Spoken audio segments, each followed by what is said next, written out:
అలా కాకుండా ఇంతేనా అని అడిగే హక్కు ఎవ్వరికీ లేదు. వద్దంటే పోనివ్వండి, వదిలేయండి కరుణాకర్ గారు. మేడం, ఈ మ్యాటర్ రాజశేఖర్ గారికి తెలిస్తే పెద్ద ప్రాబ్లం అవుతుంది మేడం. ఈలోపు మీరు ఒక నిర్ణయం తీసుకోవాలి మేడం. ఎవరో పెట్టే డిమాండ్స్కి తల వంచడానికి భయపడడానికి నేనేమి మహేష్ని కాదు.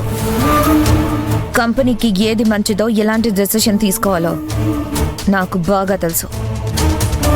ముఖ్యంగా ఆనందికి భయపడి బోనస్ అమౌంట్ పెంచడం కుదరదు. ఈ విషయం రాజశేఖర్ అంకుల్కి తెలిసే ఛాన్సే లేదు. మీరు అనవసరంగా టెన్షన్ పడకండి, సైలెంట్గా ఉండండి. సరే మేడం. మిత్ర,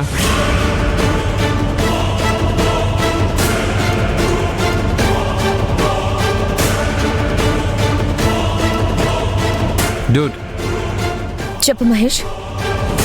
is everything all right? Yeah, ఊరికే వర్క్ గురించి డిస్కస్ చేస్తున్నాం అంతే.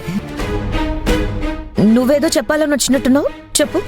నేను ఒక పర్సనల్ వర్క్ మీద బయటికి వెళ్తున్నాను. ఇఫ్ ఇన్ కేస్ నాదో ఏదైనా వర్క్ ఉంటే అది నువ్వే హ్యాండిల్ చేయి. Okay, I'll take care. Thanks. Bye. Madam, మనం మాట్లాడుకుంది విన్నాడంటారా? అలాంటిదేం లేదనుకుంటా. సరే, మీరు వెళ్ళి మీ వర్క్ చూసుకోండి. సరే మేడం.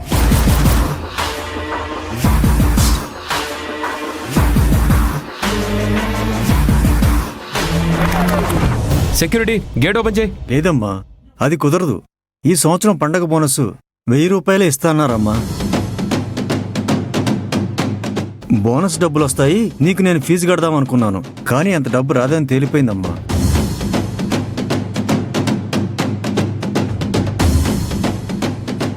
చూద్దామమ్మా, ఎక్కడైనా అప్పు తీసుకుని 2 రోజుల్లో ఫీజు కడతాను తల్లి. సెక్యూరిటీ. సార్, నేను మళ్ళీ చేస్తానమ్మా.